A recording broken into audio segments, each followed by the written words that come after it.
सत्संगत्वे निस्संगत्वं निस्संगत्वे निर्मोहत्वं निर्मोहत्वे निश्चलतत्वं निश्चलतत्वे जीवन्मुक्तिः पुनरपि जननं पुनरपि मरणं पुनरपि जननी जठरे शयनम् इह संसारे बहुदुस्तारे कृपया पारे पाहि मुरा।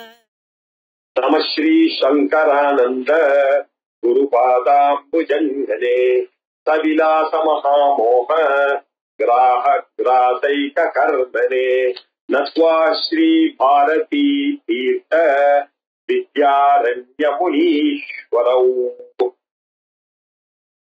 பஞ்சதசி எனக்கூடிய அருமையான வேதாந்த கிரந்தம், வேதாந்த சாஸ்திரத்தை நன்கு எடுத்துரைக்கக்கூடியதான ஒரு கிரந்தம். அந்த கிரந்தத்துல 13 சாப்டர் பார்த்திருக்கோம். அந்த கிரந்தமானது விவேக பிரகரணம் அப்படின்னு 5 அத்தியாயங்கள், முதல் 5 அத்தியாயங்கள், தீப பிரகரணம் அப்படின்னு அடுத்த 5 அத்தியாயங்கள், இப்ப ஆனந்த பிரகரணம்னு 5 அத்தியாயங்கள் ஓடிட்டு இருக்கு. இது கடைசி பார்த்தா அந்திம பஞ்சகம், கடைசி பஞ்சகம் அல்லது சரம பஞ்சகம் அப்படின்னு சொல்லலாம். அந்த 5ல யோகானந்தத்தை பார்த்தோம், அதற்கு பிறகு ஆத்மானந்தத்தை பார்த்தோம், அதற்கு பிறகு அத்வைதானந்தத்தை பார்த்து போன கிளாஸ்ல கடைசியாக முடிச்சோம். 13வது சாப்டரை ஒரு சின்ன சினாப்சிஸ் ஞாபகம் வச்சுக்கிறதுக்கு, ஏன்னா அன்னைக்கு முடிச்சுட்டு விட்டுட்டோம். அதனுடைய சம்மரியை ஒரு 5 நிமிஷம் பார்த்துக்கோம். இந்த 3வது சாப்டராக இருக்கக்கூடிய ஆனந்த பஞ்சகத்தினுடைய 3வது சாப்டராக இருக்கக்கூடிய அத்வைத ஆனந்தம் எனக்கூடிய சாப்டர்ல என்ன பிரதானமாக விசாரிக்கப்பட்டது அப்படின்னாக்க, பிரம்ம சத்தியம் ஜெகன் மித்யா ஜீவோ பிரம்மைவ ந அபரஹா அப்படின்ற வேதாந்த வாக்கியத்தை வைத்துக் கொண்டு, பிரம்ம சத்தியம்ன்றதும் ஜெகன் மித்யா ரெண்டுமே அந்யோன்ய உபகாரகமாக இருக்கிறது. ஆகையினால இந்த துவைத மித்யாத்வம், இந்த உலகமானது பொய் என்று தெரியறதோடு மட்டும் இல்லாமல் பிரம்ம சத்தியம் என்பதும் தெரிந்து கொள்ள வேண்டும். பிரம்மந்தான் சத்தியம் ஞானம் அனந்தம் என்று தெரிந்தால் மட்டும் போதாது, இந்த உலகம் பொய் என்பதும் தெரிய வேண்டும். அப்பொழுதுதான் அத்வைதமானது அங்க சித்தியாகும். அப்பொழுதுதான் அத்வைத ஆனந்தமானது நமக்கு புலப்படும் அப்படின்னு சொன்னார்.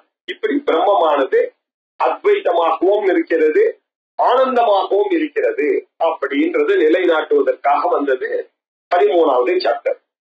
அதுல முதல் ஸ்லோகத்துல இருந்து அந்த சாப்டர்ல 105 ஸ்லோகத்தை பார்த்தோம்.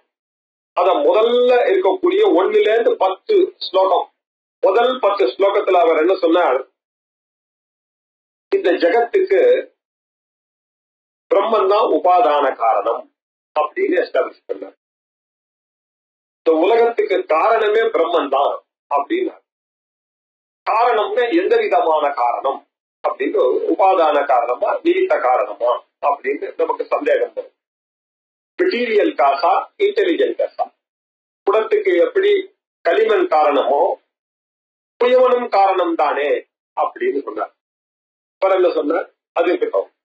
இப்ப மாயைன்னு ஒண்ணு இருக்கு, அந்த பிரம்மமானது மாயையோட சேர்ந்து இருக்கு, அந்த மாயை தான் அதுக்கு உபாதான காரணமா இருக்கு அப்படின்னு.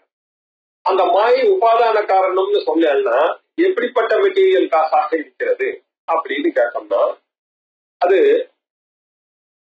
3 சந்தேகம் நமக்கு வருது. பரிணாம உபாதான காரணமா அப்படின்னு முதல் கேள்விக்கு பதில் சொன்னோம். பரிணாம உபாதான காரணம்னா என்ன அர்த்தம்? ராத்திரி பாலை காய்ச்சி அதுல கொஞ்சோண்டு தயிரை தோச்சி பாதஞ்சனம் அப்படின்னு பேரு, ராத்திரி உர குத்தியாச்சு, காத்தால எழுந்த உடனே அது தயிராக மாறிவிட்டது இல்லையா? இப்படி தயிராக மாறின அதற்கு உபாதான காரணம் என்ன என்று கேட்டால் பால் அப்படின்னு சொல்லுவோம். பால் தானே தயிரா மாறி இருக்கு. அப்படி பிரம்மமானது, இந்த மாயையானது மாறி இருக்கா, உலகமாக மாறிவிட்டதா அப்படின்னு கேட்ட, அது ஒரு சந்தேகம் வருது இல்லையா? பரிணாம அப்படிதானே ஆயிருக்கு. எப்படி மண்ணானது குடமாக மாறிட்டோ அப்படி பிரம்மமானது உலகமாக மாறிட்டு அப்படி சொல்றா இல்லப்பா, நீ எடுத்த எக்ஸாம்பிள் சரியா இருக்கும். ஆனா பிரம்மம் அப்படி இல்லை. ஏன்னா இந்த தயிரானது திருப்பி பாலாகாது. எக்ஸாம்பிள் சரியில்லை. பிரம்மத்துக்கு அந்த மாதிரி எல்லாம் கண்டிஷன் எல்லாம் கிடையாது. அதனால அது வராது. அதற்கு பிறகு ஒரு டவுட் வந்து ஆரம்ப காரணமா அப்படின்னு. ஆரம்ப காரணம் அப்படின்னாக்க என்ன அர்த்தம்? நூலே சேலையாக போகிறது அப்படின்னு சொல்லலாமா அப்படின்னு கேட்டாங்க. நூல் வேற சேலை வேற தானே அப்படி அப்படி சொல்ல முடியாதுப்பா. பிரம்மமேதான் உலகமா பரிணமிச்சு, உலகம்தான் பிரம்மமா பரிணமிச்சது. ஆகையினால இந்த நீ எக்ஸாம்பிள் நூல் வேற, நூலேதான் இங்க வேஷ்டியா இருக்கு, வேஷ்டியேதான் நூலா இருக்கு அப்படின்னு அப்ப பரிணாம காரணம் மாதிரி ஆயிடுமே அப்படின்னு கேட்போம் இல்லையா? அதனால அவன் சொல்ற ஆரம்பவாதம் நமக்கு சரியா வராது. அவன் ஒரு எக்ஸாம்பிள் சொன்னான். ஏப்பா குளிக்கிறதுக்கு நீ துணி எடுத்துனா நூல் எடுத்துன்னு வருவியா? நூல் தான் துணி ஆயிடுச்சு இல்ல, அப்ப துணிக்கு தானே வேல்யூ, துணிக்கு தான் வேல்யூ, நூல் தான் போயிடுத்த. இப்ப வேல்யூ எதுக்கு? சாரிக்கு நீங்க கட்ட போற வேஷ்டிக்கு தானே. இதுல இருந்து திருப்பி இது நூல் தான் எப்படி சொல்லிட்டு இருப்பீங்க அப்படின்னு ஒரு கேட்டா அந்த ஆர்குமெண்ட் நம்ம இன்னொரு காரணம் இருக்கு. அது என்ன அப்படின்னு, இந்த கயத்துல பாம்பு தோண்டிட்டு இந்த பாம்புனால இவனுக்கு பயம் ஏற்பட்டது, படபடப்பு ஏற்பட்டது, வேர்வை ஏற்பட்டது. ஐயோ அப்படின்னு ரூபம் விட்டு ஓடினான். அது மாதிரி ஓடினான் இல்லையா, இடிச்சுட்டு ஓடினான். இப்ப அவன் பார்த்த பாம்பு இருக்க, அந்த பாம்புக்கு காரணம் கயரா அப்படின்னு கேள்வி வருது. பாம்புக்கு காரணம் கயரா இருந்தா எப்படி அது பயமுறுத்தி இருக்கும்? பயமுறுத்த. அப்ப என்ன காரணம் அப்படின்னா, மாயிக்கமாக அந்த கயரானது இவனுடைய மனசுல பாம்பாக பரிமளிச்சு அந்த பாம்புக்கு பார்த்து பறிச்சா அத மாதிரி ஒரு காரணமா அப்படின்னு கேட்டா ஆமா, அதே மாதிரிதான் இந்த உலகம் தான் அதிஷ்டானமா இருக்கு, கயர் அதிஷ்டானமா இருக்கு. அதுல எப்படி அந்த பாம்பு எங்க தோண்டிது? எல்லா இடத்துலயும் தோணலையா? அந்த கயிறு இருக்கிற இடத்துல தானே தோங்கி தோணிட்டு. அதே மாதிரி ஒரு உலகம் தோன்றதுன்னா அது ஏதோ ஒரு இடத்துல தானே தோன்றணும். அப்படின்னா அந்த பிரம்மத்துலதான் அது தோன்றுது அப்படின்னு சொல்லி அது ஒரு ஆர்குமெண்ட் இருக்குங்க. அப்புறம் களிமண் தான் முக்கியம், குடம் முக்கியம் இல்ல அப்படின்னு சொல்லி, குடமானது போய் அதுக்கு ஒரு வேலிடிட்டியே கிடையாது சார். நீங்க மண்ணை எடுத்துட்டு குடத்தை காமிக்க முடியுமா? குடம்ன்றதுக்கு ஒரு வேலிடிட்டியே இல்லை, அதுக்கு இருப்பு தன்மை மண்ணுக்கு தான் வந்தது அப்படின்னு சொன்னதும், கயிறுக்கு இந்த இது சொன்னது குடம் பொய்ன்ற மாதிரி இங்க பாம்பும் பொய்ன்னு சொன்னா கிட்டத்தட்ட இந்த விவர்த்தவாதமும் பரிணாமவாதமும் ஒன்னா இருக்கு அப்படின்னு சொன்னா இருக்கலாம் அப்படின்னு தீர்மானம் பண்ணி, இப்படித்தான் இந்த பிரம்மமானது மாயையானது இந்த உலகத்துக்கு காரணமா இருக்கு அப்படின்னு 1ல இருந்து 10க்குள்ள டிசைட் பண்ணார். 11ல இருந்து 32வது ஸ்லோகம் வரைக்கும் இந்த பிரம்ம மாயை தத்துவம்னா என்ன அப்படின்னு விசாரிச்சார். மாயை எனக்கூடிய ஒரு சக்திப்பா, அந்த சக்தியானது தனியா இயங்கவே இயங்காது. அது எப்படி சக்தியானது ஒரு வியக்தியை சார்ந்துதான் இருக்கும்.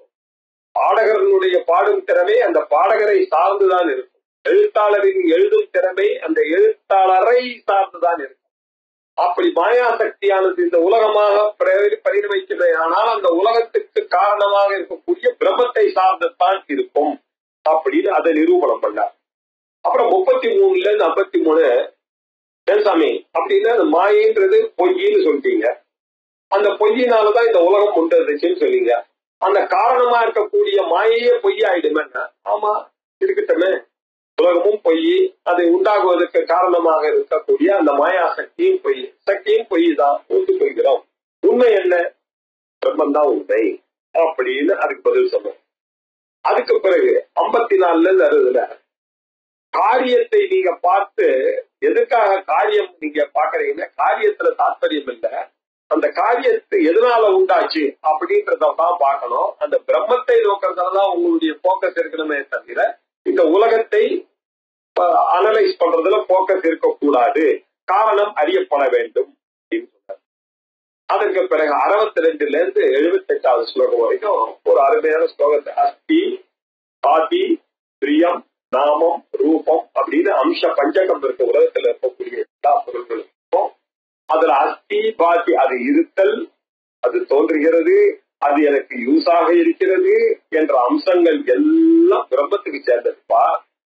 இதன் பொருளாக இருக்கும் அந்த பேரு, அந்த உருவம், இது ரெண்டு மாத்திரம்தான் பிரம்மத்துக்கு சேரல, அது உலகத்துக்கு சேர்ந்தது.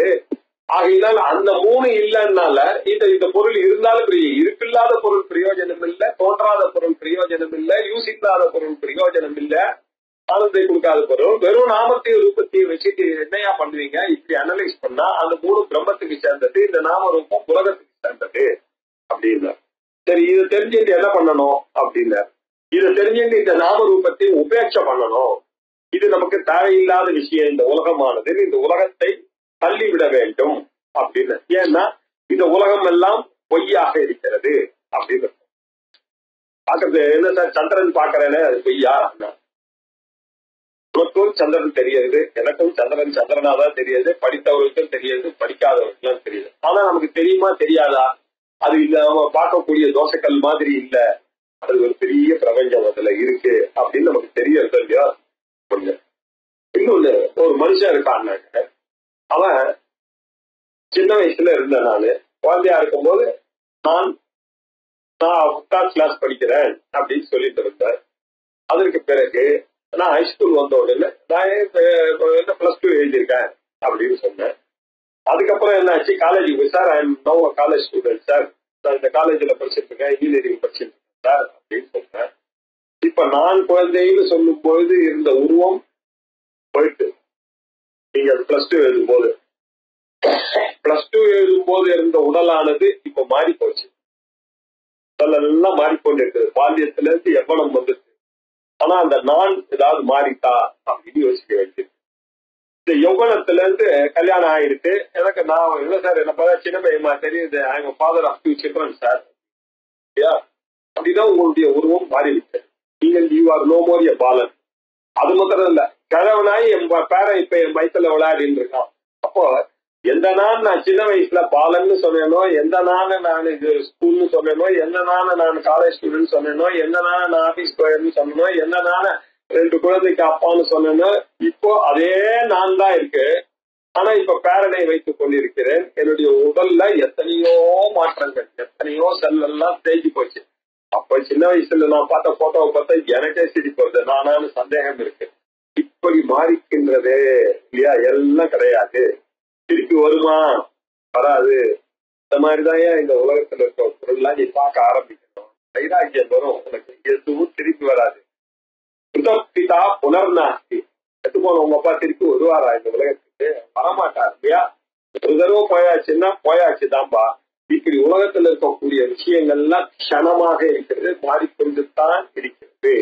அது உங்களுக்கு தெரியவே இல்லை. இப்ப இருக்கும்போது நீங்க ஏதோ ஒரு 60 வயசு நம்ம இருக்க மாதிரி, இருந்து கொண்டிருந்த மாதிரி நினைக்கிறத தவிர, அதை எப்படி கனவுல உங்களுடைய உணவு, எப்படி உங்களுடைய ட்ரீமர்னான ஸ்டேட்டஸ் ஆனது பேக்கிங்ல பார்க்கும்போது உங்களுக்கு ஒரு நிமிஷத்துல வந்துட்டு போன மாதிரி இருக்கு. ஆனா கனவுல இருக்கக்கூடிய கணவன் நிஜமாக இருந்தானே ஆனால் ட்ரீமருக்கு, ட்ரீமுடைய வேர்ல்டுல இருக்கக்கூடிய பொருள் தான் உண்மை. இந்த பேக்கிங்ல இருக்கக்கூடிய பசின்னு அவங்க கனவுல அலைஞ்ச போது நீங்க பக்கத்துல வச்சுட்டு தூங்குற இந்த தண்ணி ஹெல்ப் பண்ணிட்டா? பண்ணல. ஆமா, அங்க பசின்னு தூக்கும் போது நீங்க இங்க நல்லதியா படுக்கையில உட்கார்ந்துருக்கீங்களே, நல்லா சாப்பிட்டு தூங்கிட்டு இருக்கல, அது வேற இது வேற. அதனால இதுக்கு பிரயோஜனம் இல்லை, இதனால அதுக்கு பிரயோஜனம் இல்லை. ஆகையினால இதெல்லாம் வெறும் கற்பனைகள், மனோராஜ்யம் தான். இந்த உலகமே ஒரு மனோராஜ்யம். இதை புரிந்து கொள்ளுங்கள், புரிஞ்சுட்டு இதை உபேட்சை பண்ணுங்கன்னு சொல்லி கொடுத்தது. அதுக்கு பிறகு 85ல 105 வரைக்கும் விதவிதமான உலகங்கள் எல்லாம் இருக்க மாதிரி தோன்றது. எல்லாம் சிரிப்பா இருக்கு உங்களுக்கு. இந்த டைம் வேஸ்ட், இந்த டைம் வேற, பித்தர்களுடைய டைம் வேற, தேவர்களுடைய டைம் வேற. ஆகையினால இதெல்லாம் பலவிதமாக காட்சி அளிக்கிறதே தவிர இருக்கிறது ஒரு பிரம்மம் தான் என்பதை புரிந்து கொள்கள். அத்வயமாக இருக்கக்கூடிய பிரம்மம் ஒண்ணுதான் மகிழ்ச்சி அளிக்கும். அத்வயமான பிரம்மத்தை தவிர பாக்கி எல்லாம் பலவாக இருக்கக்கூடியவைகள் எல்லாம் உங்களுக்கு துக்கத்தை தான் கொடுக்கும், உண்மையான ஆனந்தத்தை கொடுக்காது அப்படின்னு சொல்லி 13வது அத்தியாயத்தை அருமையாக பூர்த்தி பண்ணார். பிரம்மானந்தாபிதா கிரந்தே, பிரம்மானந்தம் என்று சொல்லப்படுகிற பிரம்மானந்தாபிதே கிரந்தே என்று சொல்லக்கூடிய ஒரு பெயருள்ள இந்த கிரந்தத்தில் திருத்தீயாத்தியாய 3வது அத்தியாயமாக கருதப்பட்டது, சொல்லப்பட்டது. அது சொல்லப்பட்ட அதற்கு பிறகு அத்வைத ஆனந்த ஏவ ஸ்யாத். இதற்கு அத்வைத ஆனந்தம் என்று பெயர். அத்வைத ஆனந்தமே ஏற்படும். ஏவ ஸ்யாத் உங்களுக்கு ஏற்படும் என்பதற்காக எந்த ஒரு மெத்தட நான் சொல்லி இதை புரிய வச்ச? ஜெகத் நித்யாத்வ சிந்தையா. இந்த ஜெகத் நித்யாத்வத்தை சிந்திப்பதன் மூலமாக உங்களுடைய உண்மையான சொரூபம் ஆனந்த சொரூபம் என்பது well established in third chapter. அப்படின்னு தேர்ட் சாப்டர்ல என்ன அர்த்தம்? நம்ம 13வது சாப்டர் ஆனந்த பஞ்சங்கத்தினுடைய தேர்ட் சாப்டர். இது ஒரு செட்டு அப்படின்னு நமக்கு தெரியுது. இந்த செட்டுல 3வதாக இருக்கக்கூடிய அத்வைத ஆனந்தமானது உங்களுக்கு ஏற்பட வேண்டும் என்பதற்காக ஜெகத் நித்யாத்வ சிந்தனையை நாங்கள் தூண்டிவிட்டோம். இதோட 13வது சாப்டருடைய சம்மரி முடிஞ்சு போச்சு.